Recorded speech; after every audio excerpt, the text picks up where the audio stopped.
नमस्कार, स्वागत है सफलता आईएएस के ऑनलाइन प्लेटफॉर्म में। आज की क्लास में एक नया टॉपिक स्टार्ट करने जा रहे हैं, अपक्षय एवं अपर्दन। तो वेदरिंग एंड इरोजन में देखते हैं किस तरीके से क्वेश्चन पूछे गए अभी तक। तो ये आपका बिल्कुल लेटेस्ट 2025 और ये 2021 में भी रिपीट हुआ क्वेश्चन है। तो अपक्षय अपर्दन जो एक महत्वपूर्ण टॉपिक होगा, इसमें दोनों सालों में आपके ये क्वेश्चन पूछा गया है, निम्नलिखित में से कौन सा रासायनिक अपक्षय का उदाहरण नहीं है। तो जब भी अपक्षय की क्रिया की हम बात करते हैं तो अपक्षय कई तरीके से होता है। जैसे आपका रासायनिक अपक्षय हो गया, कुछ अपक्षय होता है जो फिजिकली होता है, यानी कि उसमें भौतिक अपक्षय की यांत्रिक क्रिया की जरूरत होती है। जैसे एसिडिक रिएक्शन देखोगे तो ये आपका क्या है कि केमिकल रिएक्शन है, एक रासायनिक अपक्षय का पार्ट है। अगर आप ऑक्सीकरण देखेंगे तो ये भी आपका एक रासायनिक अपक्षय का ही पार्ट है। ऐसे ही हाइड्रोलाइसिस भी आपका क्या है, एक रासायनिक अपक्षय है। जो एक्सप्लॉइटेशन होता है यानी कि अपशल्कन जो होता है, ये एक प्रकार से भौतिक अपक्षय का पार्ट होता है। ये किसमें आता है? भौतिक अपक्षय के अंतर्गत आता है। इसका मतलब क्या होता है? इस भौतिक अपक्षय में जो चट्टानें होती हैं, इन चट्टानों के ऊपर से पतली पतली सी क्या होती है, लेयर्स निकलना स्टार्ट हो जाती है। जैसे एक लेयर ये निकल गई, इसके ऊपर से ऐसे करके, तो इसकी पतली पतली क्या है, लेयर्स जब उखड़ने लगती हैं, तो जब इस चट्टान की पतली पतली यहां से लेयर निकलना स्टार्ट हो जाएंगी, तो इस प्रकार की चट्टानों को क्या बोला जाता है? एक्सपोर्टोलेशन की प्रोसेस बोला जाता है, यानी कि अपशल्कन की। तो इसकी जो तुलना है वो एक ऑनियन रॉक से, यानी कि इनको प्याज से इसकी तुलना की जाती है। जैसे एक प्याज होता है, तो उस प्याज के अंदर हम जब उसके छिलके निकालते हैं, तो प्याज के भी जब यहाँ से छिलके निकाले जाते हैं, तो उसी तरीके से, तो जैसे प्याज में छिलके होते हैं, तो प्याज के छिलकों की तरह इन चट्टानों की परतें उखड़ना स्टार्ट हो जाती है। तो ये एक भौतिक अपक्षय के कारण होता है। और इस भौतिक अपक्षय में भी तापीय अपक्षय, ये वहां पर ज्यादा होता है जहां पर तापमान ज्यादा होता है। तो तापीय अपक्षय के कारण ये क्रिया होती है। तो इसलिए हमारा जो सही आंसर आएगा वो बी बॉम्बे, यानी कि सेकंड हमारा आंसर बिल्कुल हो जाएगा। ये रासायनिक अपक्षय का नहीं बल्कि एक भौतिक अपक्षय का पार्ट है। अगला क्वेश्चन क्या है, वही दिया हुआ है, देखो एक्सप्लोडेशन दिया हुआ है, इसको कई नामों से हिंदी में देते हैं। अल्पशल्कन या अपदलन परिणाम है, अपक्षय की प्रक्रिया नहीं है। तो exfoliation is a result not a process of weathering. तो ये क्या होता है, एक रिजल्ट है कि एक वेदरिंग है। दूसरा क्या लिखा हुआ है, जिन चट्टानों में तापीय चालकता कम होती है उनमें ये अधिक होता है। It is more common in the having low thermal conductivity. तो ये देखेंगे कि जो अब्दली परिणाम है या अपक्षय एक परिणाम है बल्कि प्रोसेस नहीं। तो ये स्टेटमेंट सही है कि जो एक्सप्लोटेशन होता है वो अपक्षय की एक प्रोसेस नहीं है बल्कि अपक्षय का क्या एक परिणाम है, जिसमें चट्टानें टूटकर परतों में डिवाइड होती है। तो ये एक रिजल्ट है। यह क्रिस्टलीय चट्टानों में सबसे ज्यादा होता है, ये भी सही है। तो ये उनमें ज्यादा होता है जिनके अंदर क्या होगा, जो थर्मल कंडक्टिविटी है कम होती है, तो उनके अंदर ये क्या होता है, सबसे ज्यादा अवदत्ता पाया जाता है। तो ये तीनों स्टेटमेंट सही है। तो हमारा सही आंसर क्या होगा? डी, ए, बी और सी तीनों ही स्टेटमेंट सही है। ये भी आपका बेटा 2025 में पूछा गया क्वेश्चन है। अगला क्वेश्चन क्या है, दाब मुक्ति के द्वारा चट्टानों के ऊपरी भाग में लंबवत चटकन होती, इसे चादरी विभाजन कहा जाता है। यानी कि vertical cracks are formed in the upper part of the rocks by unloading. This is called the sheet jointing. तो यानी कि इसको किस नाम से जाना जाता है? शीट जॉइंटिंग के नाम से जाना जाता है। तो ये स्टेटमेंट भी क्या होगा आपका? सही होगा। जब चट्टानों के बाहरी एवं निचले आवरण विभिन्न दरों से गर्म होते हैं तब फ्लैकिंग की प्रक्रिया होती है। यानी कि फ्लैकिंग मतलब चट्टानों के टूटने की प्रक्रिया प्रारंभ होती है। तो ये दोनों स्टेटमेंट आपके क्या है? सही है। तो तीसरा आंसर हम लगा लेंगे, ए और दो, दोनों ही स्टेटमेंट यहां पर सही होते हैं। ठीक है ना, ये इसका डिस्क्रिप्शन लिखा हुआ है, ये आप इसको स्टडी कर लेना। नीली हरी शैवाल किन चट्टानों के, ये 2024 का क्वेश्चन है। नीली हरी शैवाल यानी कि ब्लू ग्रीन एल्गी जो है वो किस अपक्षय की प्रक्रिया को तेज कर देती है? तो इसमें दिया हुआ है बेसाल्ट, चूना पत्थर, बलुआ पत्थर या ग्रेनाइट। तो ये जो लैमस्टोन चट्टानें होती है, यानी कि जो चूना पत्थर की चट्टानें हैं, इसकी प्रक्रिया को ये क्या है, काफी ज्यादा फास्ट कर देता है। अगला क्वेश्चन क्या है, शिला पदार्थ रॉक सामग्री का टूटना, मिटना और हटना आमतौर पर के रूप में संदर्भित किया जाता है, यानी कि उसको ब्रेक होना, उसका इरोजन होना और उसका रिमूवल होना, इस प्रक्रिया को क्या कहा जाता है? तो इसके लिए एक शब्द यूज किया जाता है, डेनुडेशन। क्या यूज किया जाता है? डेनुडेशन। क्या होता है? जो चट्टानों का टूटना। तो चट्टानों के टूटने की प्रक्रिया को, जब कोई चट्टान टूटती है तो चट्टानों के टूटने की प्रक्रिया बेटा क्या कहलाती है? वो कहलाती है अपक्षय। तो चट्टानों के टूटने की प्रक्रिया को क्या कहा जाता है? अपक्षय कहा जाता है। और अपक्षय के बाद जो क्रिया होती है वो होती है अपर्दन। तो अपक्षय के बाद चट्टानों का क्या होता है? अपर्दन, यानी कि एक डायनेमिक प्रक्रिया होती है। जो अपक्षित पदार्थ हैं, जब ये अपक्षित पदार्थ, ये एक स्थैतिक क्रिया होती है, यानी कि ये पदार्थ वहीं पर टूटेंगे। जब ये पदार्थ रिमूव होकर किसी अनदर प्लेस में जाता है तो उस प्रक्रिया को क्या कहा जाता है? अपर्दन कहा जाता है। और अपर्दन के बाद पदार्थ का कहीं ना कहीं क्या होगा? निक्षेप होगा। तो इस पदार्थ का क्या हो जाएगा? कहीं ना कहीं निक्षेप हो जाएगा। तो ये पूरी की तीनों प्रक्रियाओं को, अगर हम इन तीनों प्रक्रियाओं को, यानी कि अपक्षय, अपर्दन और निक्षेप, ये तीनों प्रक्रियाओं को एक साथ पढ़ें तो उसी प्रक्रिया को क्या कहा जाता है? अनाच्छादन की प्रक्रिया, यानी कि डेनुडेशन की प्रक्रिया, जिसमें ये तीनों ही प्रक्रियाएं आपकी शामिल होती हैं। अगला बेटा क्वेश्चन क्या है? Where is the rate of the weathering highest, यानी कि अपक्षय की दर जो है वो कहां पर सबसे अधिक होगी? पूर्वी घाट, निचला पाट, पश्चिमी घाट या थार भूस्थल? तो लेकिन यहाँ पर ये नहीं लिखा हुआ है कि किस प्रकार के अपक्षय की दर सर्वाधिक होगी। तो अगर ये जगह केवल दिया जा रहा है, कोई समुद्री भाग या जल की प्रक्रिया आपको नहीं दी गई है, तो समय लेना, वो सामान्यतः बात हो रही है तापीय अपक्षय की। तो यहाँ पर किस अपक्षय की बात की जा रही है? तापीय अपक्षय की। और तापीय अपक्षय वहां पर काम करता है जहां पर तापमान अधिक होता है या स्थलीय भूभाग शुष्क होते हैं वहां पर। और इसका सबसे अच्छा उदाहरण हमारे पास क्या होता है? थार डेजर्ट। तो थार डेजर्ट में ये तापीय अपक्षय की जो प्रक्रिया है ये सबसे ज्यादा हो जाएगी। अगला क्वेश्चन क्या है? विच of the following is not a chemical weathering process? ये 2016 का क्वेश्चन है। तो कार्बोनेशन आप जानते हैं कि ये भी एक क्या है? रासायनिक प्रक्रिया है। ऑक्सीडेशन सॉल्यूशन, ये एक्सको जो इनकम्पोजिशन है ये आपका रासायनिक अपक्षय में नहीं आएगा। बाकी की तीनों ही प्रक्रियाएं क्या है? आपकी रासायनिक अपक्षय में आती है। अपने ही स्थान पर शैलों की विघटन और अपघटन की प्रक्रिया, यानी कि जब कोई चट्टान अपने ही स्थान पर टूटकर विभिन्न टुकड़ों में विभाजित हो जाती है, तो जब चट्टान अपने ही स्थान पर टूटकर विभिन्न टुकड़ों में विभाजित होती है, इस प्रक्रिया को क्या कहा जाता है? अपक्षय कहा जाता है।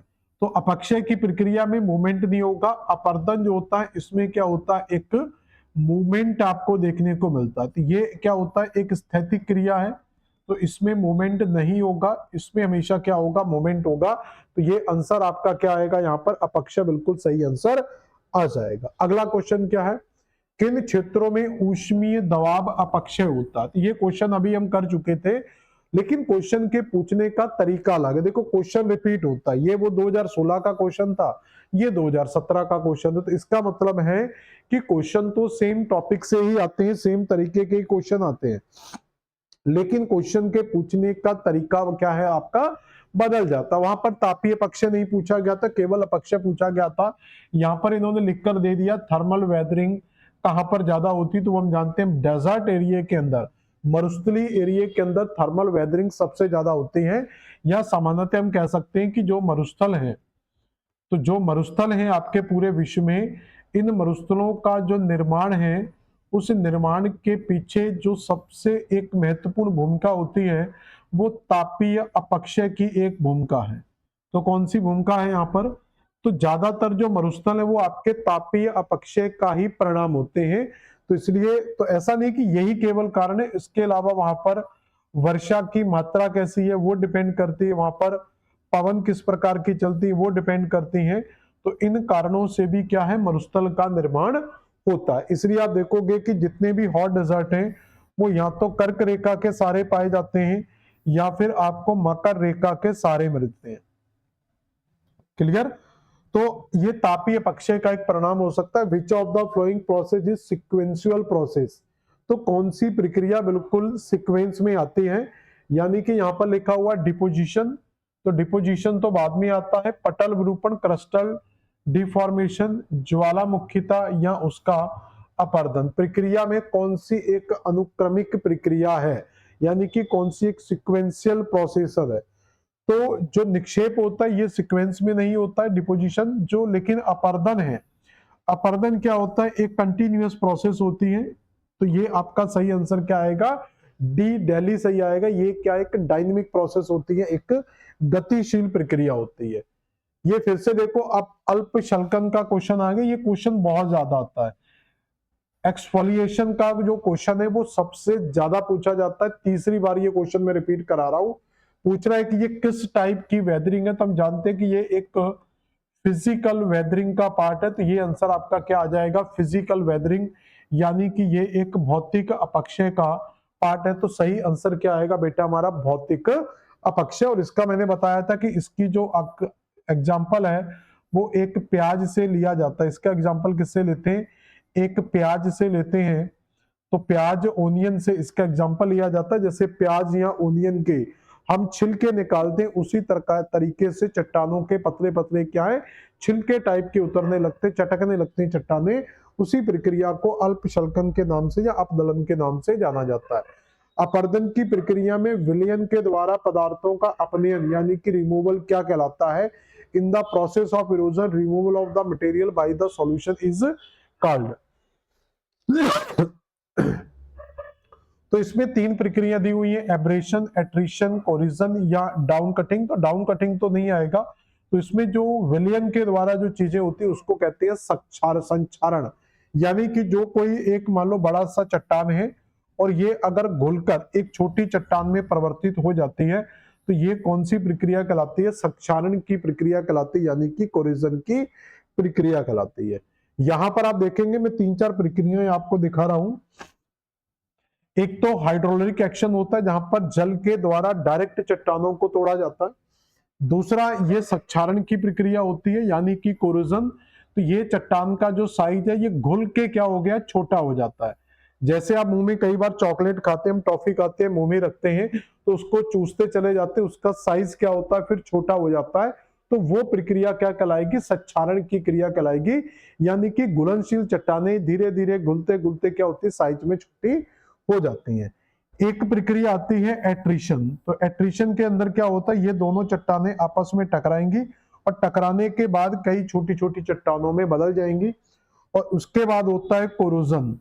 तो कोरेजन या इसको कोरेजन की जगह, इसमें आप कोरेजन की जगह ये मत लिखना, आप एब्रेशन याद रखो। तो ये अंग्रेजी में याद रखना, हिंदी में इनके कई ऊटपटांग नाम आते हैं, एक एब्रेशन, एक कोरेजन और एक एट्रिशन। तो एट्रिशन का क्या होगा, जब आपस में ही, जब आपने देखा होगा हमारे समाज में, हमारी सोसाइटी के अंदर क्या होता है, एक ही जाति समूह के लोग आपस में ही लड़ते रहते हैं। हिंदू हिंदू से लड़ रहा है, मुसलमान मुसलमान से लड़ रहा है। तो जब हम अपने परिवार के लोग ही आपस में लड़ते हैं और टूटकर बिखर जाते हैं, जैसे दो भाई है वो आपस में लड़ रहे हैं, तो वो प्रक्रिया क्या कहलाएगी, भाई भाई के बीच में जो लड़ाई हो रही है वो एट्रिशन की प्रक्रिया कहलाएगी। ये प्रक्रिया में क्या होता है, यहाँ पर एक ही प्रजाति के लोग हैं, ये काफी ज्यादा, ठीक है ना। तो ये एक प्रजाति के लोग क्या है, किसी दूसरी चट्टान से जाकर टकरा रहे हैं।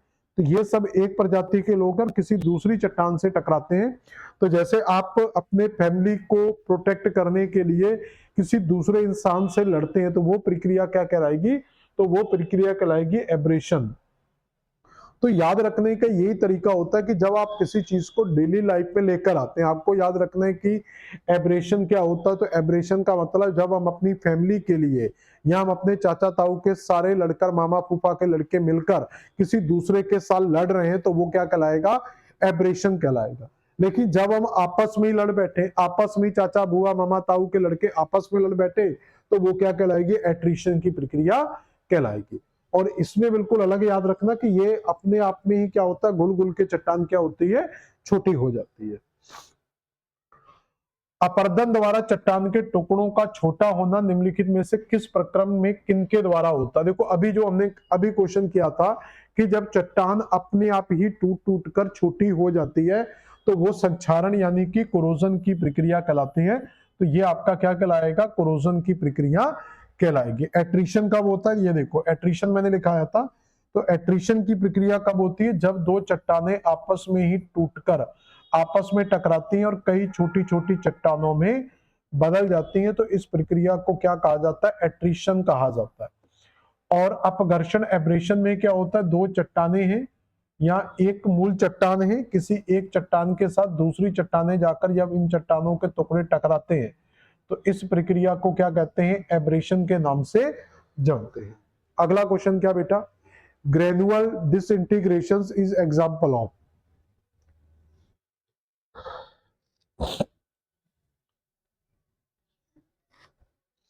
तो granular disintegration is the example of, यानी कि कणका में विघटन उदाहरण है मैकेनिकल, केमिकल, बायोलॉजिकल एंड। तो ये आपका एक तरीके से भौतिक अपक्ष है, यानी कि मैकेनिकल वेदरिंग के अंतर्गत आता है। तो ये आपका एक फिजिकल वेदरिंग में आएगा। तो आंसर क्या आ जाएगा बेटा, ए आ जाएगा।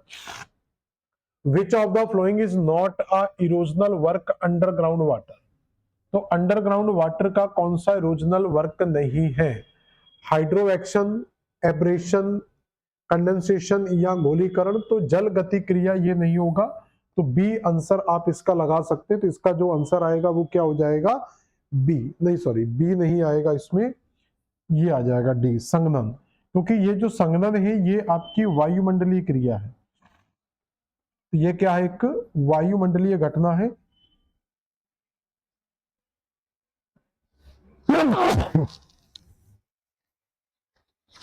ठीक है, तो ये क्या कहलाएगी, आपकी एक वायुमंडलीय घटना कहलाएगी। क्लियर हो गया।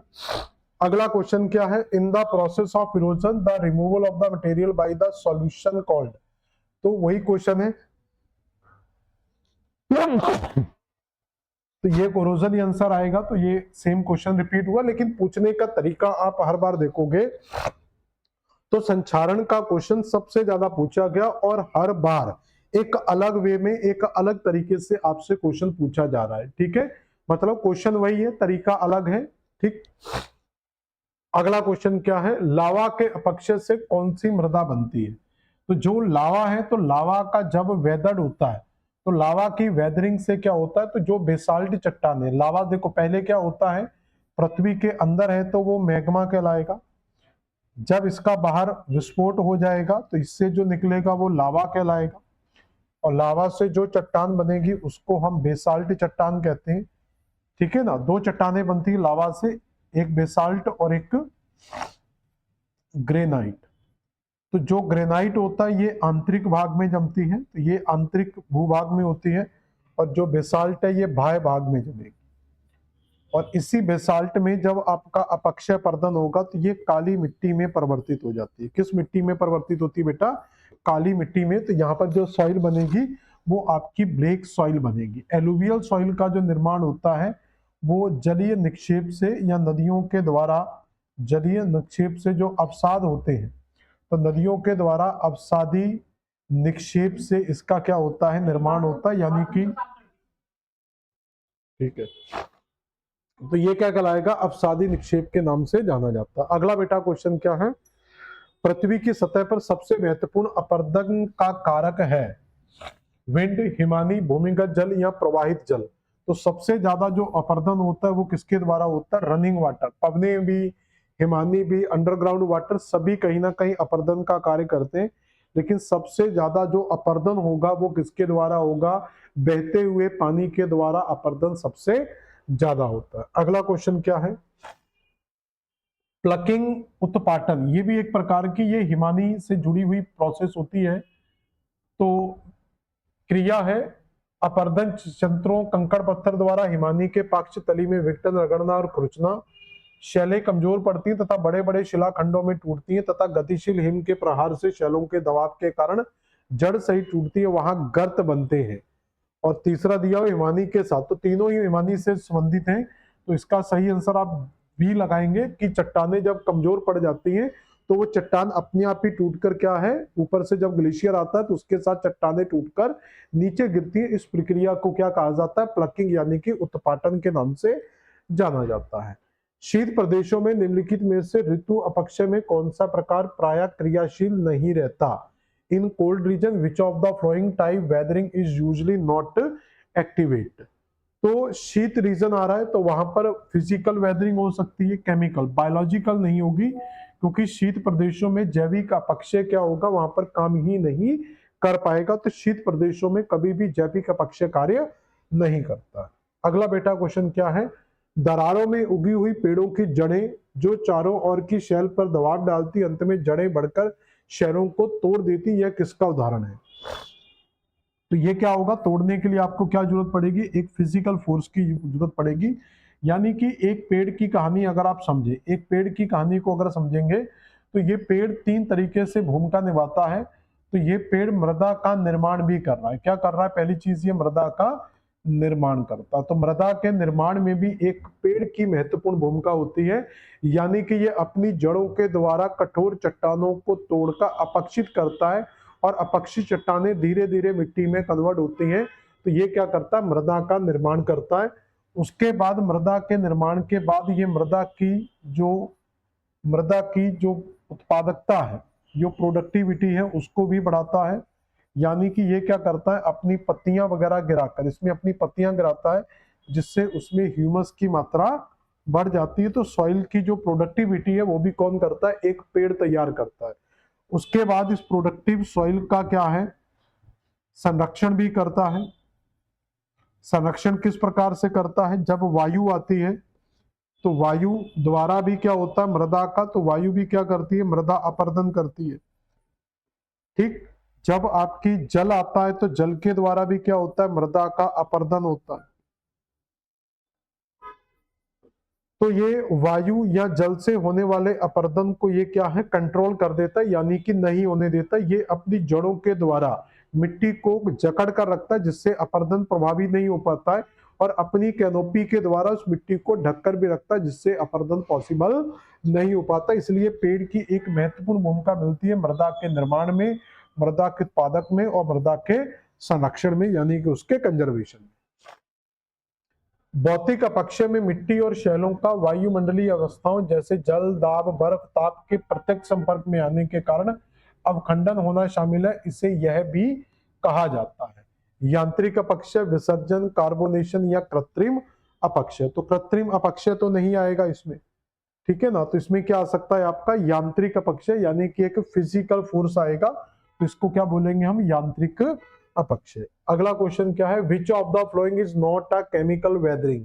तो कौन सा रासायनिक अपक्षय नहीं है? ये पहले भी देखो 2-3 बार क्वेश्चन आया हुआ है।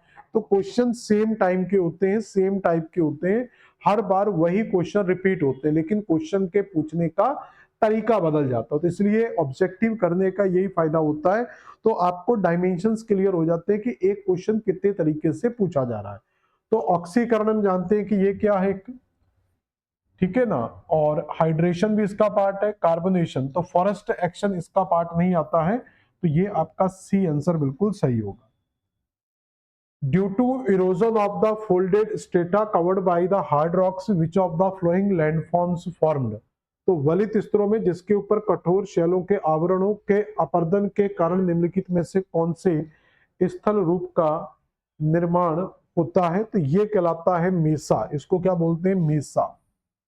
अब ये मेसा क्या होता है, इसका मैं आपको एक डायग्राम दिखा रहा हूं। तो ये आपकी ज्यादातर ज्वालामुखी पठार से संबंधित है। तो आपके पास ये जो पठार है, ये एक तरीके से आप कह सकते हैं ये एक ज्वालामुखी पठार। तो जब इस ज्वालामुखी पठार का अपक्षय होता है तो ये साइज में क्या हो जाएगा, छोटा हो जाएगा। तो इस छोटे पार्ट को, जब ये इसका अपक्षय हो जाएगा तो इस छोटे पार्ट को क्या कहा जाएगा, तो इसको मेसा के नाम से जाना जाता है। और जो मेसा का स्ट्रक्चर अगर और छोटा हो जाता है, मेसा का स्ट्रक्चर अगर और छोटा हो जाता है तो इसको फिर बुट्टे के नाम से जाना जाता है। तो पहला कहलाता है ज्वालामुखी पठार। पठार से अपर्दित जो संरचना है वो मेसा, यानी कि एक टेबल टाइप का जो टेबल स्ट्रक्चर बनता है उसको मेसा कहते हैं। और बिल्कुल जो लाइट लैंप टाइप का टेबल बनता है उसको क्या कहते हैं, बुट्टे कहलाते हैं। और इसी मेसा को पाट के नाम से भी जाना जाता है, पाट लैंड के नाम से भी जाना जाता है। और भारत में अगर आप देखेंगे तो भारत के अंदर जो आपका बेटा छोटा नागपुर का पठार है, भारत में जो छोटा नागपुर का पठार है, तो उस छोटा नागपुर पठार के अंदर इस तरीके की पाट भूमि देखने को मिलती है। और ये पाटभूमि का मतलब होता है मेसा स्ट्रक्चर। तो ज्योग्राफी में जिसको मेसा के नाम से जाना जाता है उसी को छोटा नागपुर के पठार में पाटभूमि के नाम से जाना जाता है। तो ये टोपोग्राफी आपको देखने को मिल जाएगी। अगला क्वेश्चन क्या, विच of the following is not correctly matched. जैसे अपदलन आप देखेंगे, ये मैं बता चुका था। तो एक्सफोलिएशंस क्या होता है, एक ओनियन वेदरिंग होती है, तो ये सही है। ऑक्सीकरण एक रासायनिक प्रक्रिया है, ये भी सही है। हाइड्रोलाइसिस या कार्बोनेशन एक रासायनिक प्रक्रिया है। हाइड्रोलाइसिस एक रासायनिक प्रक्रिया का भाग है, ये फिजिकल यानी कि यांत्रिक प्रक्रिया का भाग नहीं है। तो यहां पर हम सही आंसर क्या कर लेंगे अपना, तो सही आंसर कर लेंगे यहां पर हम कौन सा, अपना सी आंसर बिल्कुल सही होगा। ये एक रासायनिक प्रक्रिया है, तो ये किसका पार्ट होता है, एक रासायनिक अपक्षय का पार्ट होता है। फिजिकल यानी कि केमिकल वेदरिंग का पार्ट, मैकेनिकल वेदरिंग का पार्ट नहीं होगा। किस शैल पर अपदलन अपक्षय विकसित होता है, देखो फिर से वो क्वेश्चन आ रहा है।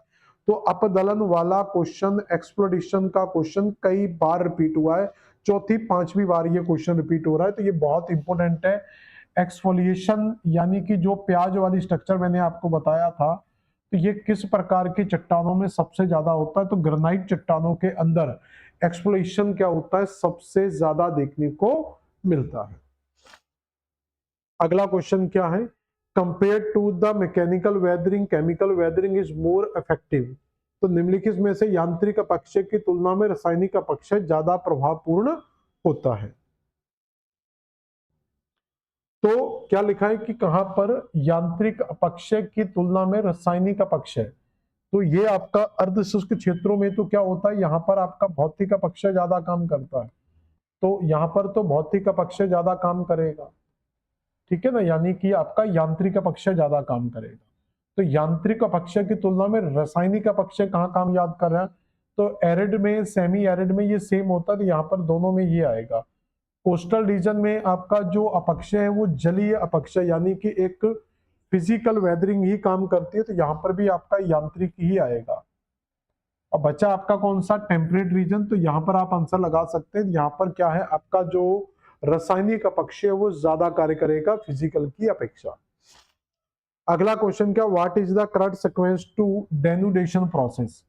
तो मैंने अभी आपको एक अनाच्छादन के बारे में हमने पढ़ा था कि अनाच्छादन में 3 प्रक्रियाओं को शामिल किया जाता है। सबसे एक प्रक्रिया होती है अपक्षय, अपक्षय के बाद एक प्रक्रिया आती है अपर्दन, और अपर्दन के बाद एक प्रक्रिया आती है जिसको कहते हैं निक्षेप। लेकिन अब है ऑप्शन में देखना है कि आपके ऑप्शन में क्या दिया हुआ है। तो ऑप्शन में दिया हुआ है अपर्दन, निक्षेप, अपक्षय या परिवहन। तो सबसे पहले क्या होगा, किसी भी चट्टान का अपक्षय होगा, यानी कि हमारा आंसर सी से स्टार्ट होगा। तो सी से स्टार्ट होगा, तो ये दोनों आंसर तो नहीं आएंगे। तो सी के बाद डी आएगा या सी के बाद ए आएगा, यहीं से आपका आंसर डिसाइड हो जाएगा। लास्ट में देखो बी आएगा, ये तो क्लियर है कि बी सबसे लास्ट में होता है, तो बी सबसे लास्ट में आएगा। तो निक्षेप सबसे बाद में होता है। बस अभी ये देखना है कि पहले डी आएगा या आपका ये आएगा। तो पहले ट्रांसपोर्टेशन होगा, उसके बाद क्या कहलाएगा, तो पहले अपक्षय होगा, अपक्षय के बाद उस चट्टान का क्या होगा, अपर्दन होगा, अपर्दन के बाद परिवहन आएगा। पहले अपर्दन आएगा तो उस चट्टान का अपर्दन होगा, अपर्दन के बाद हम परिवहन बोलेंगे, तो सी ए डी बी आंसर लगाएंगे। तो डी आंसर इसका सही होगा, सी ए डी बी। तो पहला और दूसरा आपको याद रखना होता है, सबसे इंपॉर्टेंट होता है। Which type of rock disintegrated due the oxidation. तो ऑक्सीडेशन से कौन सी चट्टानें टूटती हैं, तो जिनमें क्या होता है, आयरन पाया जाता है। तो जो आयरन युक्त यानी कि फेरस रॉक्स होती हैं, जिनमें लोह युक्त चट्टानें पाई जाती है, तो उनके अंदर ये प्रक्रिया हमें सबसे ज्यादा देखने को मिलती है, यानी कि इसको जंग लगने की प्रक्रिया भी कहते हैं, रस्टिंग भी बोलते हैं। तो यहाँ पर क्या होती है, रस्टिंग की प्रोसेस होती है, जंग लगने की प्रक्रिया होती है। Which process of the chemical weathering cause of rusting of iron. तो वही चीज आ गई कि रस्टिंग जो हो रही है वो किस कारण से हो रही है। तो यहाँ पर जो रस्टिंग होती है वो अभी हम देख चुके हैं कि जो ऑक्सीडेशन की प्रक्रिया है, तो इसी ऑक्सीडेशन से क्या होता है, जंग लगने की प्रक्रिया होती है। तो इसमें सही आंसर हम बेटा क्या लगाएंगे, बी बॉम्बे। यानी कि अगर आप कोई लोहे का पार्ट ले ले, जैसे मान लो ये एक अगर आयरन का होता, तो इसको अगर हम पानी के ऊपर रखें, यानी कि आप छत पर रख दो और बरसात के समय जब पानी आएगा तो इसमें क्या होगा, तो पानी के साथ मिलकर आयरन जो फेरस है इसके अंदर वो एक रिएक्शन क्रिएट करेगा और धीरे धीरे इसमें क्या हो जाएगा, जंग लगता जाएगा और जंग लगती के ये धीरे धीरे छोटे छोटे पार्टिकल्स में डिवाइड होकर पूरी तरीके से वेदर्ड हो जाएगा, मतलब मिट्टी टाइप की बन जाएगी इसकी पूरी। तो ये प्रक्रिया क्या कहलाती है, ऑक्सीडेशन की प्रक्रिया कहलाती है। अगला बेटा क्वेश्चन क्या, what does the process of the weathering indicate. तो अपक्षय की प्रक्रिया क्या बताती है, तो अपक्षय की प्रक्रिया क्या बता रही, घाटियों का पार्श्व विस्तार, महाद्वीप शेल्फ का फैलाव, शेल सामग्रियों का खंडित होना, शेल कृतिक, तो ये कहीं ना कहीं रॉक मटेरियल का डिसइंटीग्रेशन है। तो अपक्षय ये बताता है कि जो शेल है यानी कि जो चट्टाने हैं वो किस तरीके से अपघटित हुई है, यानी कि वो चट्टाने किस तरीके से खंडित हुई है। अगला कुछ ये आपको लैंड फॉर्म्स दिए हुए, तो ये लैंड फॉर्म्स का टॉपिक आपको अलग से भी पढ़ना है। ये लैंड फॉर्म्स का टॉपिक जो है ये बिल्कुल आपको अलग से भी करना है, तो उस लैंड फॉर्म के टॉपिक के अंदर हम इसको अलग से भी पढ़ेंगे, ठीक है। तो लैंड फॉर्म का टॉपिक आपको अलग से पढ़ाया जाएगा, लेकिन यहाँ पर कुछ लैंड फॉर्म्स दिए हुए, उन लैंड फॉर्म को आपको पढ़ना है कि ये कौन कौन से लैंड फॉर्म्स है। तो ये आपके नेचुरल लीव्स हैं, नेचुरल लेवीज भी बोल देते हैं इसको, टेरा रोसा, सर्क या इंसेलबर्ग। तो देखो अगला जो टॉपिक आएगा वो इसी टॉपिक का पार्ट है। ये मैंने कुछ क्वेश्चंस इसमें डाल दिए हुए हैं, अगले टॉपिक में हम इनको डिटेल से करेंगे। तो ये आपकी कुछ स्थलाकृतियां होती हैं, तो ये कुछ स्थलाकृतियां हैं लैंड फॉर्म से, जिसमें पेंक का एक स्थलाकृति का जो डिवीजन मिलता है उसके बेस पर इसकी स्टडी करेंगे। तो स्थलाकृतियों का जो निर्माण है वो कई क्रियाओं के द्वारा होता है, यानी कि ये वायु के द्वारा भी होता है, कई प्रक्रम काम करते हैं। तो स्थलाकृति के निर्माण में कई प्रकार के प्रक्रम काम करते हैं, जिसमें एक वायु प्रक्रम काम करता है, इसमें आपका जलीय प्रक्रम भी काम करता है, इसमें आपका सागरीय प्रक्रम यानी कि समुद्री जल भी काम करता है, इसके अंदर आपका तो वायु, जल, सागर या भूमिगत जल, ठीक है ना, इसके अलावा हिमानी। तो ये सारे प्रक्रम क्या होते हैं, किसी भी स्थलाकृति के निर्माण में एक महत्वपूर्ण भूमिका निभाते हैं। बाकी ये देखा जाता है कि जितने भी ये अपर्दन आपके होते हैं, जितने भी प्रकार के ये अपर्दन होते हैं, इनमें दो चीजें होती हैं, एक अपर्दन होता है, तो कोई भी चट्टान है पहले उसका अपर्दन होगा, इससे उससे बनने वाली स्थलाकृति को हम अपर्दनात्मक स्थलाकृति कहते हैं। तो अपर्दन से बनने वाली स्थलाकृति को अपर्दनात्मक स्थलाकृति, और जितनी भी चट्टाने फिर उनका निक्षेप भी होता है, परिवहन होगा, उनका निक्षेप होगा, तो इसलिए इनको निक्षेपणात्मक स्थलाकृति कहा जाता है। तो कुल मिला के दो प्रकार की स्थलाकृतियों का निर्माण होता है, एक कहलाता है अपक्षय और एक होता है निक्षेप। तो अपर्दनात्मक स्थलाकृति और निक्षेपणात्मक स्थलाकृतियों का निर्माण होता है। तो जब भी इस टॉपिक से क्वेश्चन पूछे जाएंगे, आपसे पहले ये पहचानना है कि वो किस प्रक्रम से बना हुआ है, और प्रक्रम के बनने के बाद हमें ये डिसाइड करना है कि वो अपर्दनात्मक स्थलाकृति है या एक निक्षेपणात्मक स्थलाकृति है। इस चीज को हम यहाँ पर डिसाइड करते हैं। जैसे आप सर्क की बात करोगे तो सर्क का मतलब क्या होता है कि जब चट्टान है, जो आपकी चट्टान होती है, तो इस चट्टान के अंदर जब ये चट्टान का ये वाला मास है, मान लो कि ये पूरी की पूरी आपकी एक रॉक है, इस तरीके से यहाँ पर समझे जरा, तो ये मान लेते हैं कि ये पूरी की पूरी एक चट्टान है। ग्लेशियर वाले क्षेत्रों में ये सामान्यतः होती है। तो इस चट्टान के अंदर क्या हो रहा है कि ये जो चट्टान का पार्ट था, इस चट्टान का कुछ एरिया यहां से टूटता है और टूटकर यहां से, मान लो कि ये जो एरिया है ये इस तरीके से यहां से ब्रेक होता है, और ब्रेक होने के बाद ये टुकड़ा यहां से टूटकर अलग हो जाता है। तो ये टुकड़ा जो है ये टूटकर यहां आ जाएगा, तो ये टुकड़ा आपका इस जगह पर पहुंच जाता है। तो ये टुकड़ा जब यहां से टूट जाएगा तो आप देखेंगे कि ये वाला जो हिस्सा है पूरी तरीके से ये आपका खाली हो जाएगा, यानी कि ये टुकड़ा यहां से निकलकर चला गया। तो जब ये टुकड़ा यहां से निकलकर जाएगा तो इस तरीके का एक चेयर टाइप का, तो यहाँ पर याद रखना कि आपका एक जो स्ट्रक्चर यहाँ पर बन रहा है वो एक चेयर टाइप का स्ट्रक्चर यहाँ पर बन जाएगा। तो इसी चेयर टाइप के स्ट्रक्चर को क्या बोला जाता है, सर्क बोला जाता है। कि यानी कि ये वाला टुकड़ा यहाँ पर, ये जो चट्टान का टुकड़ा था ये यहाँ से सरक कर क्या हो गया, नीचे चला गया। नाम भी क्या रख दिया हमने, सर्क। तो ये किससे संबंधित है, तो ये आपका हिमानी प्रक्रम से संबंधित है। किससे संबंधित है बेटा? हिमानी प्रक्रम से संबंधित है, यानी कि सी ऑप्शन पर हमारा 2 आना चाहिए। तो यहाँ पर मैच कर लें, कहां पर? सी पर 2 दिया हुआ, तो ये दो आंसर नहीं आएंगे, इन दोनों में से आंसर होगा, यानी कि सी और डी में से आंसर होगा। इसके बाद आप इंसेलबर्ग की बात करेंगे, तो इंसेलबर्ग एक तरीके से मशरूम आकृति होती है, तो ये आपकी कहीं ना कहीं किससे बनी होती है? तो ये वायु अपर्दन से बनी हुई स्थलाकृति होती है। जैसे कोई एक इस तरीके की चट्टान है और अगर उसमें भी लगातार अपर्दन हो जाए तो ये अपरदित होकर इस तरीके की चट्टान में बदल सकती थी। ये दोनों साइड से इसका क्या है? मुलायम रॉक्स का क्या हो जाता है? अपर्दन हो जाता है, तो ये एक मशरूम टाइप का स्ट्रक्चर बना देती है। तो आपका यानी कि डी का क्या हो जाएगा बेटा? 1 हो जाएगा। तो 1 यहाँ पर दिया, तो सही आंसर जो निकल कर आएगा, तो सही आंसर हमारा हो जाएगा सी। तो सी का ए का दे रहे हैं 3, यानी कि प्राकृतिक जो तटबंध है ये आपका बहते हुए पानी, यानी कि ये नदियों के किनारे, तो ये एक तरीके से नदियों से संबंधित है। जो हमारी नदियां होती हैं, तो नदियों के किनारे पर, जैसे ये एक नदी है, तो इस तरीके से नदी है, तो नदी के किनारों पर जब इस प्रकार के सेडिमेंट्स का डिपोजिशन होने लगता है, इस तरीके की ऊंची आकृति बन जाती है दोनों तरफ, तो इसको कहते हैं हम क्या? तटबंध या लेवीज के नाम से जाना जाता है, यानी कि तटबंध के नाम से जाना जाता है। अब बचा आपका कौन सा? टेरा रोसा। तो टेरा रोसा आपका किससे संबंधित है? तो ये भूमिगत जल से संबंधित होगा। तो सही आंसर आप लगा लेना, सी का ए का 3, बी का 4, सी का 2 और डी का 1। क्लियर हो गया? अगला क्वेश्चन क्या है? The correct sequence of the flowing landform developed by the river erosion. देखो यहाँ पर, तो यहाँ पर ये पूछा है, रिवर पूछा है, और रिवर के कौन से लैंडफॉर्म पूछे गए? तो रिवर के इरोजन के द्वारा कौन से लैंडफॉर्म का निर्माण किया जाता है? तो पहला दिया है तंग घाटी, तंग घाटी, तंग घाटी और तलहटीय मैदान। इसको अंग्रेजी में समझोगे तो जल्दी याद हो जाएगा। जैसे गॉर्ज है, यहाँ पर भी गॉर्ज है, यहाँ पर भी गॉर्ज है, यहाँ पर पिडमाउंट प्लेटू है।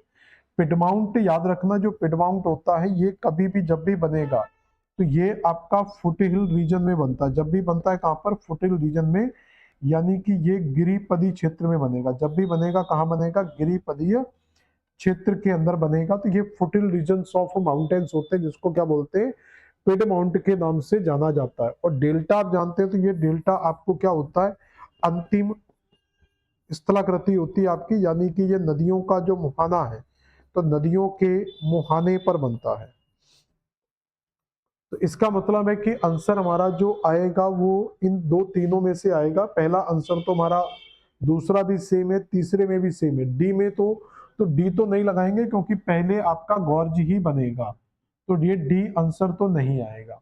अब गॉर्ज के बाद क्या बनेगा? पेडीमोंट बनेगा या फ्लड प्लेन का निर्माण होगा। तो यहाँ पर क्या होता है? सब फिर उसके बाद पेडीमेंट बनेगा। जैसे हिमालय, जैसे कोई पर्वत है, तो पर्वत के अंदर ही नदी क्या करेगी? सबसे पहले इसको कट करके एक गॉर्ज का निर्माण करेगी, और गॉर्ज के बाद अपने तलछटी में क्या करेगी? कुछ निक्षेप करेगी, और इसको क्या बोलते हैं? इसको पेडमोंट के नाम से जाना जाता है। उसके बाद ये नदी क्या करेगी? एलुवियल, यानी कि जलोढ़ मैदान का निर्माण करती है। तो उसके बाद आपके जलोढ़ मैदान आते हैं, और जलोढ़ मैदान के बाद जब ये अपने समुद्री भूभाग में जाएगी तो यहाँ पर क्या करेगी? डेल्टा का निर्माण करेगी। तो इसमें सही आंसर जो हमें लग रहा है कि वो बी बॉम्बे ज्यादा सही है। तो पहले डेल्टा बनेगा, फिर पिडमोंट बनेगा, फिर एलुवियल बनेगा, और उसके बाद डेल्टा का निर्माण होगा। Which of the flowing landforms show the evidence of the polycycle erosion? कौन सा बहुचक्रीय अपर्दन के संकेत हैं? नदी वेदिका, विसर्प, डेल्टा। तो क्या होगा इसका सही आंसर? जल्दी बताइए।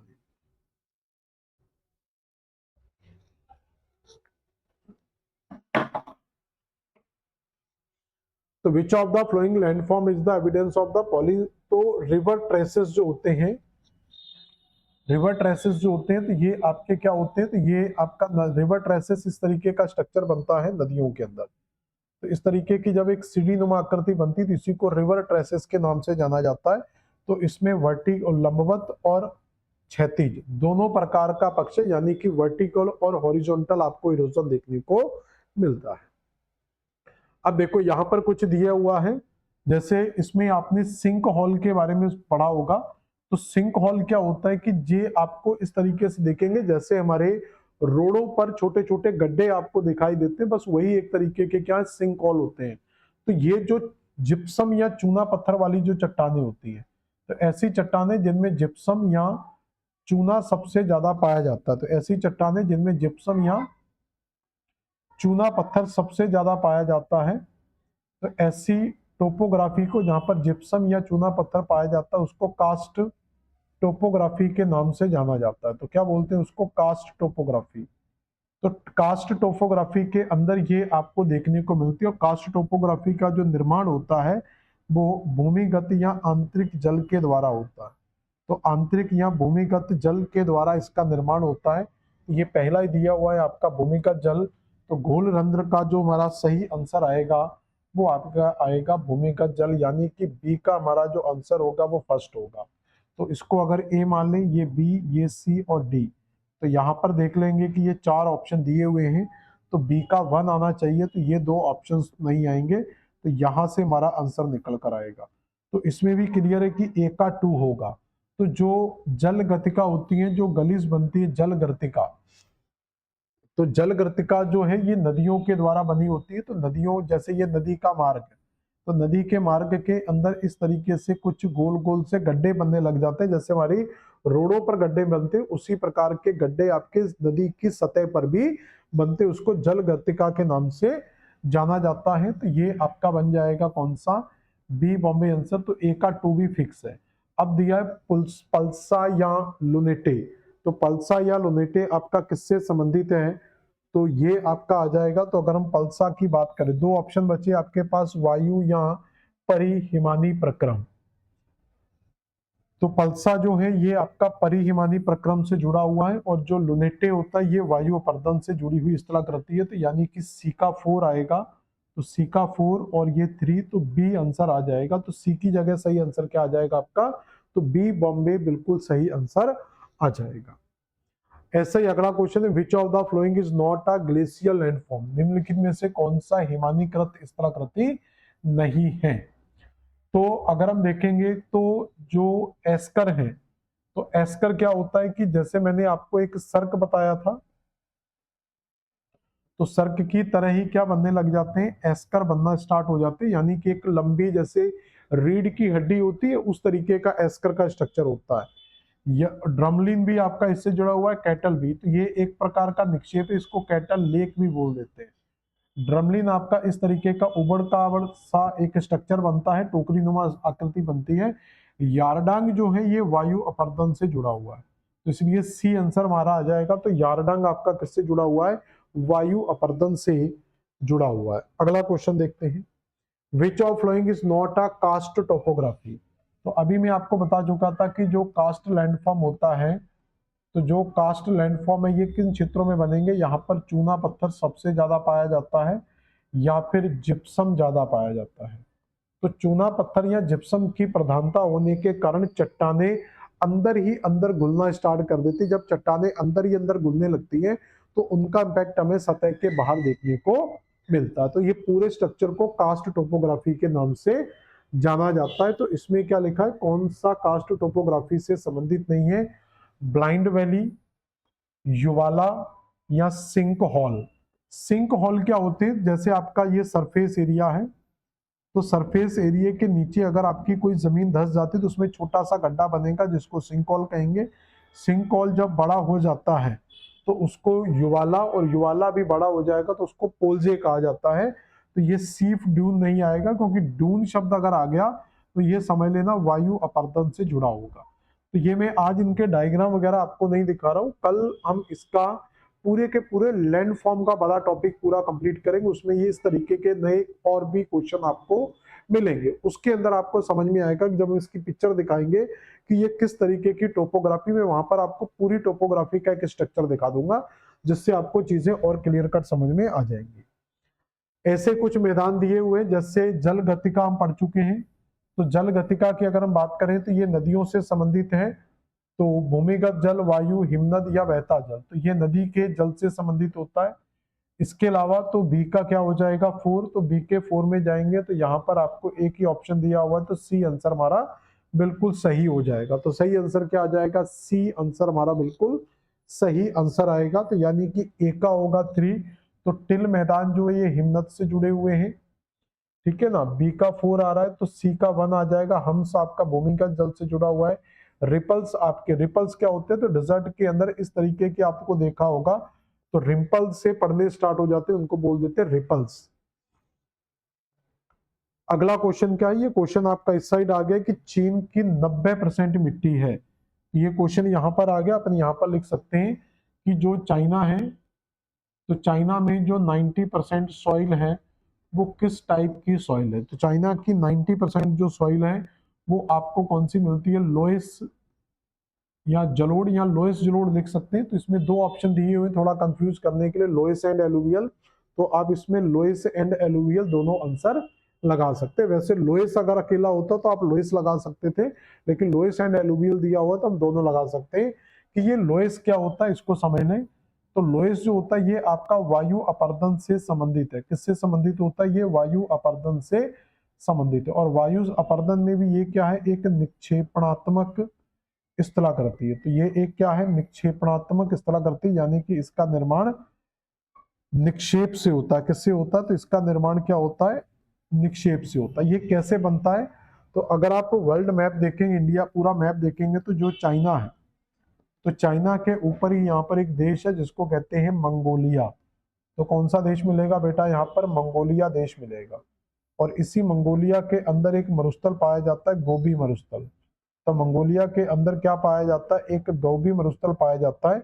तो इस गोबी मरुस्थल से जब यहाँ से विंड ब्लो करके चाइना में पहुंचती है, तो ये विंड जो है, तो ये विंड अपने साथ बहुत सारा क्या करती है, सिल्ट वगैरह जो है वो भी अपने साथ लेकर जाती है। यानी कि बहुत सारे जो सिंड और सैंड वगैरह उसको अपने साथ गोबी मरुस्थल की, ये कह सकते हैं गोबी मरुस्थल की जो रेत है उसको उड़ाकर अपने साथ लाती है और चाइना के अंदर आकर क्या करती है, इसको निक्षेपित कर देती है। और ये लाखों वर्षों की कहानी है। तो ये लाखों वर्षों की कहानी है। तो ये एक दो दिन में बनने वाली स्थलाकृति नहीं होती। तो लाखों सालों की प्रोसेस के बाद ये क्या होता है, जब एक एक कण मिट्टी का वहां पर गिरता जाएगा और उसके साथ साथ ये वहां पर वर्षा वगैरह भी होगी, तो एक बहुत ही अच्छी मिट्टी का निर्माण होता है जिसको लॉयस या जलोढ़ के नाम से जानते हैं।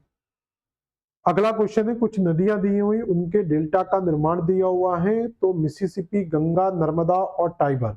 नर्मदा नदी के बारे में हम जानते हैं कि नर्मदा नदी भारत की एक प्रमुख नदी है जो एस्चुरी का निर्माण करती है। तो एस्चुरी एक वी आकार की आकृति होती है। तो ये एस्चुरियन डेल्टा होता है, ये भी डेल्टा है।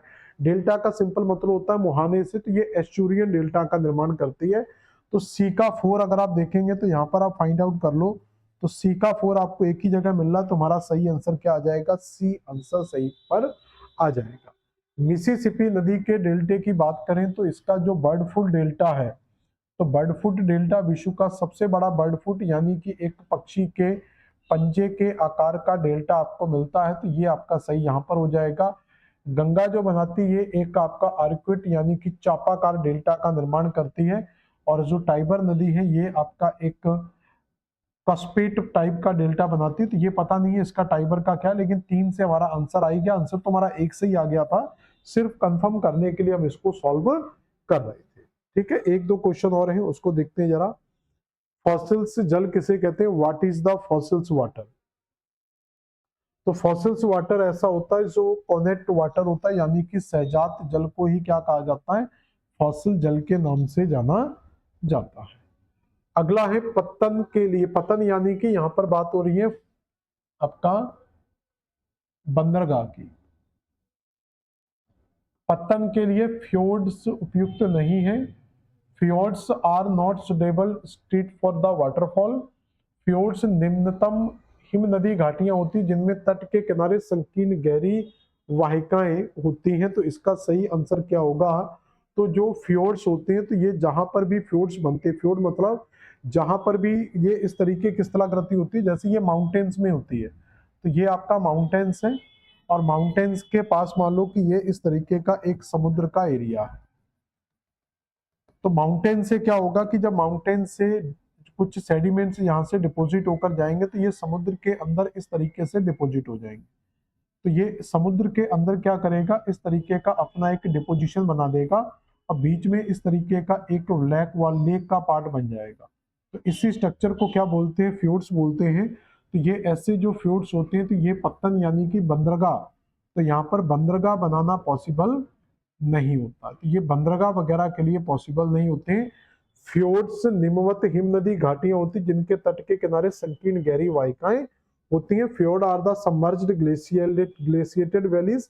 और ये पूरे का जो ये डिपोजिशन हुआ है, ये कहीं ना कहीं किससे हुआ है, ग्लेशियर से हुआ है। With the deep narrow inlet along the coast. तो ये आपका एक डीप नैरो क्या होता है, एक वाटर बॉडीज लेगून टाइप का यहाँ पर बन जाता है। तो ये दोनों ही स्टेटमेंट सही है। क्योंकि ये क्यों नहीं बन पा रहा है, क्योंकि ये क्या करती है, एक डीप नैरो इनलेट का निर्माण करती है। तो ये आपका 43 का आंसर था। एक क्वेश्चन और है, the term of the peneplain is referred to. तो पेनी प्लेन का संबंध आपका किससे है? तो किसी नदी चक्र की वृद्धा अवस्था में निर्मित समतल मैदान, पवन से निर्मित समतल सतह, और फिर दिया समुद्री अपर्दन से। तो समुद्री अपर्दन तो नहीं आएगा इसमें, पवन भी नहीं आएगा, बाढ़कृत मैदान भी नहीं आएगा। अपर्दन के अंतिम उत्पादन से निर्मित समतल सतह। तो ये सतह तो क्या होती है, समतल होती है। लेकिन ये समतल किससे बनती है, नदी प्रक्रम के द्वारा बनती है और अंतिम अवस्था में बनती है। तो ये स्टेटमेंट आपका सही है और ये स्टेटमेंट भी सही है। तो आंसर हम कर लेंगे ए और ई। तो first and last statement are right, other statement is wrong. अगला क्वेश्चन है, the world's longest rift valley. तो वर्ल्ड की सबसे लंबी रिफ्ट वैली कौन सी है? तो वर्ल्ड की सबसे लंबी रिफ्ट वैली मिलती है आपको अफ्रीका कॉन्टिनेंट के अंदर, जिसको ईस्ट अफ्रीकन रिफ्ट वैली के नाम से जाना जाता है। और ये रिफ्ट वैली एशिया महाद्वीप के जॉर्डन, इजराइल वगैरह से स्टार्ट होती है। वहां से होते हुए ये पूरा का पूरा लाल सागर से पूरे का पूरा अफ्रीका महाद्वीप के पूर्वी हिस्से में बढ़ी हुई है, जहां पर ये ईस्टर्न और वेस्टर्न रिफ्ट वैली में डिवाइड हो जाती है। तो ये पूरे का पूरा, अब तो केवल अफ्रीकन रिफ्ट अफ्रीका आ गया तो याद रख लो। द ग्रेट आर्टिजियन बेसिन विशेषता है। तो ये आपको बेसिन जो मिलती है ऑस्ट्रेलिया के अंदर मिलते हैं। ये बेसिन कुछ इस तरीके की अपर्दना, ठीक है ना, स्थलाकृतियां होती हैं, जिनके बीच में यहाँ पर क्या है कि एक सॉलिड रॉक पाई जाएगी। तो इसके बीच में क्या मिलती है आपको, एक सॉलिड रॉक का स्ट्रक्चर मिलता है, ठीक है ना। तो ये रॉक आपको यहाँ पर मिलेगी। इस रॉक के ऊपर क्या होगा, कोई भी वाटर सोर्स हो सकता है, यहाँ आपका कुआं हो सकता है, कुछ भी पानी का भराव हो सकता है यहाँ पर। तो इस तरीके से यहाँ पर क्या होता है, पानी का भराव होता है। तो ये पानी का भराव क्या हो जाएगा, नीचे नहीं आ पाएगा, क्योंकि नीचे आपकी क्या, एक ठोस चट्टान बनी हुई है जो पानी को नीचे जाने नहीं देगी। और ऊपर से ये आपका पूरा स्ट्रक्चर क्या हो जाएगा, प्लेन हो जाएगा। तो ये इस तरीके का स्ट्रक्चर आपका बन जाएगा, यानी कि ऊपर आपकी ये पूरे का पूरा एक स्थल का स्ट्रक्चर होगा पूरा। तो यहाँ पर आपकी कुछ मुलायम टाइप की, मिट्टी टाइप की चट्टानें रहेंगी। तो यहाँ पर मुलायम चट्टान आपको मिलेंगी, और इसके नीचे क्या होता है, एक ठोस चट्टान होता है, यानी कि एक ऐसी चट्टान जिसके अंदर पानी रिसकर नीचे नहीं जा सकता। अब आपको यहाँ पर कुआं खोदना है, तो हम लोग क्या करते हैं, कुआं खोदने के लिए क्या करेंगे, यहाँ पर एक हॉल करेंगे, और हॉल करके यहाँ से क्या करेंगे, एक कुआं बना देंगे इसमें। तो ये आपका यहाँ पर क्या हो जाएगा, एक कुआं टाइप का बन जाएगा ऊपर से। तो अब ये आपका डायरेक्ट वाटर के कनेक्ट में आ जाएगा। तो यहाँ पर जो कुओं की गहराई होती है वो बहुत ज्यादा नहीं होती है, बहुत कम गहराई पर ही ये इस प्रकार के कुएं आपको देखने को मिल जाते हैं। तो ये आपका आंसर होता है किसका, ऑस्ट्रेलिया का आंसर बिल्कुल सही होगा। The great lakes of the North America were formed by. तो नॉर्थ अमेरिका में जो ग्रेट लेक्स मिलती हैं, तो ये आपकी हिमानी प्रक्रम यानी कि ग्लेशिएशन से बनी हुई है। और ये ग्रेट लेक्स आपको कहाँ मिलती है, नॉर्थ अमेरिका के अंदर, कनाडा और यूएसए के अंदर मिलती है। तो कनाडा यूएसए की सीमा पर आपको 5 ग्रेट लेक्स मिलती हैं, और कनाडा में भी आपको 5 लेक्स मिलती हैं, जिसमें Bear, Slave, Athabasca, Reindeer, Winnipeg, ये सब ग्लेशिएशन से बनी हुई लेक है। तो इसलिए आपका हिमानी प्रक्रम यहाँ पर बिल्कुल सही आंसर आएगा। विच of the flowing pair is correctly matched. तो कौन सा पेयर बिल्कुल सही तरीके से मैच है, तो कारपेंट्रिया की खाड़ी, सिड्रा की खाड़ी, ओहाई की खाड़ी, या टोंकिन की खाड़ी। तो गल्फ ऑफ टोंकिन की अगर हम यहां पर बात करेंगे, ठीक है। गल्फ ऑफ टोंकिन जो है ये आपको म्यांमार के नीचे मिलती है, म्यांमार के आसपास मिलेगी, तो इसलिए ये स्टेटमेंट तो आंसर नहीं होगा। गल्फ ऑफ वोहाई की बात करेंगे तो ये आपको चीन के पूरब में मिलेगी, तो ये चीन के पूरब में यानी कि रशिया के पास में जो अकोटस्क सागर है, तो जो अकोटस्क सागर है उसके पास मिलती है, तो ये आंसर भी सही नहीं होगा। गल्फ ऑफ कारपेंट्रिया जो है ये ऑस्ट्रेलिया के पास में दी हुई है, तो ये आंसर में नहीं आएगा, तो केवल आंसर आएगा आपका B, Bombay. Gulf of Sidra जो कहां पर स्थित है, लीबिया में स्थित है। तो 48 तक आपके ये क्वेश्चंस हो गए। तो ये आज की क्लास के आपके क्वेश्चन थे, जिसमें हमने पूरी तरीके से वेदरिंग एंड इरोजन के टॉपिक को पढ़ा, और वेदरिंग एंड इरोजन के साथ साथ हमने कुछ स्थलाकृतियों का अध्ययन भी किया है। अगला जो टॉपिक आएगा इसी टॉपिक का नेक्स्ट पार्ट होगा, जिसके अंदर हम पूरी की पूरी स्थलाकृतियों का अध्ययन करेंगे, और एक बहुत ही प्यारा और इंटरेस्टिंग टॉपिक है। उसके बाद सिर्फ आपके भूकंप पर ज्वालामुखी बचेंगे, उसके बाद ये टॉपिक पूरी तरीके से कंप्लीट हो जाएगा। और एक ढाल के सिद्धांत जो है उसमें 2-4 क्वेश्चन पूछे जाते हैं, उनको भी हम कंप्लीट करेंगे। तो आज की क्लास यहीं समाप्त करेंगे, मिलते हैं नेक्स्ट क्लास में। धन्यवाद।